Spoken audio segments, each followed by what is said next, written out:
Hello, I'm Jagger. Hey guys, I'm James. What's up? I'm Ollie. I'm Sean. I'm Dawson, and we are the Full Circle Boys. I don't know. I think I was always dancing, but I didn't start like taking classes till I was like probably I want to say 7 or 8 is when I started taking classes. Yeah, that sounds about right. Yeah. Yeah, I'm like Jagger. I started dancing when I was 8 because I was never really into sports growing up, and my mom saw that I was dancing around the house. And thankfully, my best friend at the time was already enrolled in dance, and they invited me to dance class, and I ended up loving it. So, yeah. Yeah, I always loved dancing when I was a kid, like freestyling and stuff. So my mom put me in a boys hip hop team with this guy right here. Um, so I don't know if you can see that. And then yeah, it was like at the age of 9 or 10. So yeah. I started dancing when I was 7 because I really wanted a pair of tap shoes. And so the deal with my mom was that I had to start taking dance class to get the shoes. So, yeah. That's awesome, Sean. Thank you. Thanks for the acknowledgement. Sorry. Yeah. I think I was doing the rec classes in around kindergarten time, but that's where you just come out in the little like remote control car, where you're just sitting in it and you're just slowly driving out and you just look out in the audience. But yeah, competitively fourth grade. But yeah, we've all been dancing growing up. We were born and raised dancers, so that's a fun fact about us. I started taking singing lessons the same time that I started dancing and piano as well. But then dance kind of consumed everything for a while. And then I was in school choir. And so when I met our management when I was 15, it kind of all clicked. It was like, wait, these are a bunch of passions that I have, led by dance, that we can bring together. Anybody else? Yeah, for some weird reason in my brain, I was like, I'm not gonna be a dancer. My entire life, I was like, I'm not gonna be a dancer. I thought I was gonna be an actor. That's what I thought I was gonna be, because I did musical theater in high school, so I did dance, sing, and act, while also being a competitive dancer at the same time. And then I think after high school, I just, for a fun little project, I was like, I'm just gonna make a Christmas EP. And then I made a Christmas EP, and I was like, you know what? I like singing, so that's when it kind of all shifted for me. I don't even know. I think it kind of all shifted for me when I joined this band because, growing up as a dancer, that's all I knew. I didn't know I could really sing because I would just sing around the house and stuff. But yeah, I didn't really start taking singing seriously until I joined this band when I was 17, and I'm 21 now. So yeah. Yeah, I just thought I was gonna be a dancer my whole life, but then they asked me to be in the band. Didn't want to do it at first, but then I was like, all right, I'll give it a shot, because I've never sang before that, and I was like 16 at the time, so I was just like scared to open my mouth, scared to like, that's pretty vulnerable to sing for the first time, like it's kind of hard, but yeah, so like 16, around there, I started singing. Yeah, I always had like a slight passion for music, and around my like sophomore year in high school, I tried to start writing songs and stuff like that, but I never thought music would be in the picture for me. And then yeah, when Jagger asked me to join the band, I was like, I guess music is gonna be a part of my life, and here we are now. So I think it's different for all of us, but when we are all together, it is kind of primarily dance for the most part. But when it's just us, we'll sing together and we'll work on harmonies and vocals together. But like when we're in training mode, it's usually for like a music video or a show. So like we go pretty hard on the dancing usually. Yeah.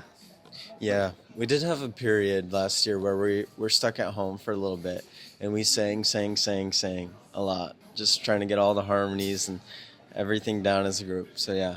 Yeah, I mean, last time we were here, I remember going, like, right after we did the performance, we went to this pizza shop, and there was a kid from UDO that came from the performance that came to the pizza shop, and he was like, "Oh my gosh, you guys are so good! Like, I want to start doing that, and I want to start I want to start singing because like I just saw you guys. You guys are amazing."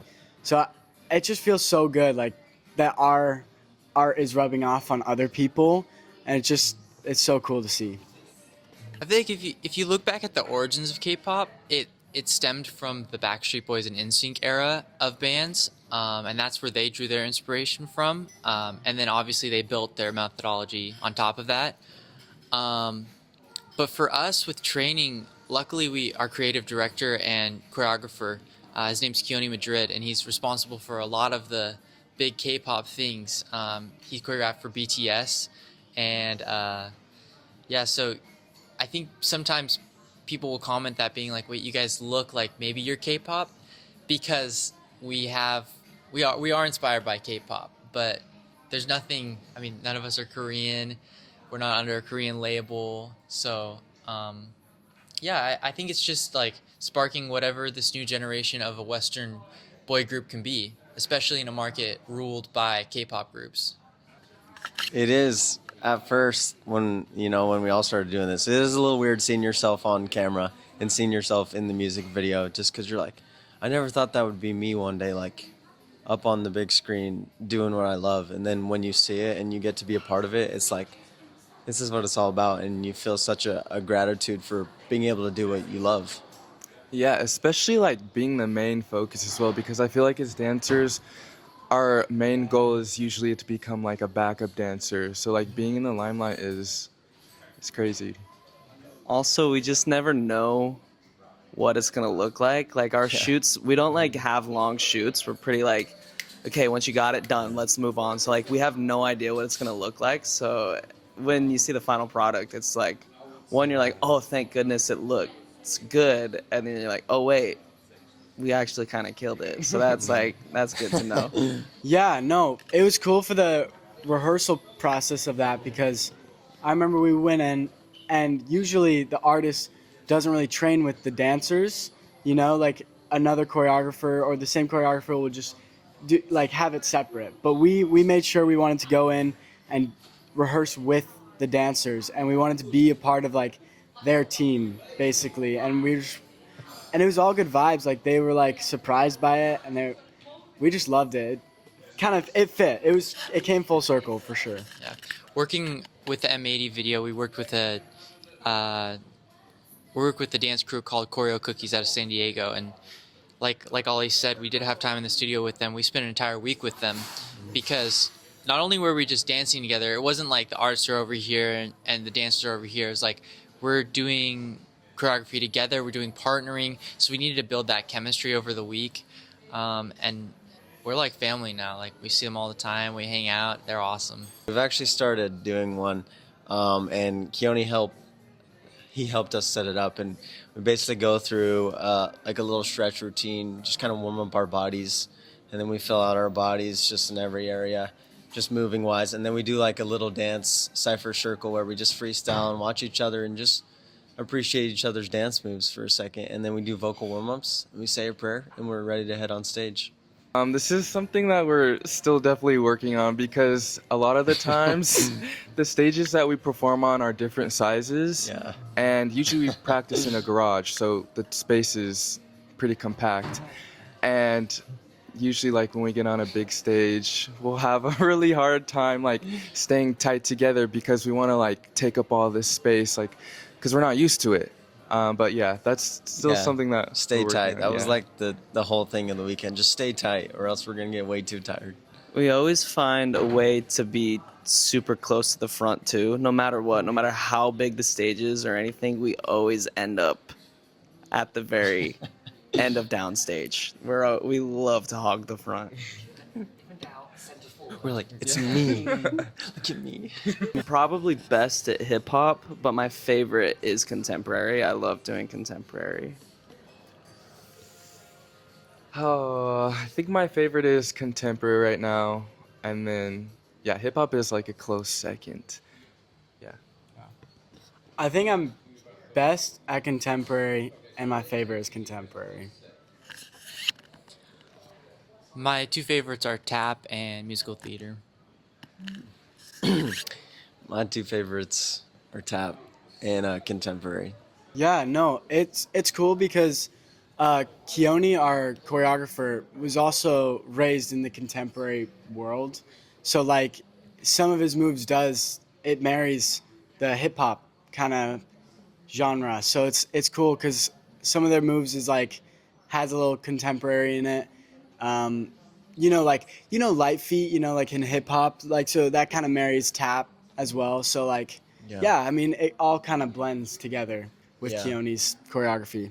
And one time we did a little tap breakdown for a little Christmas show we did at the Citadel Mall in Los Angeles. So that was fun. I enjoyed that. Speaking of clashing, though, you mentioned if it ever clashes. I like to hit really hard when I initiate movement.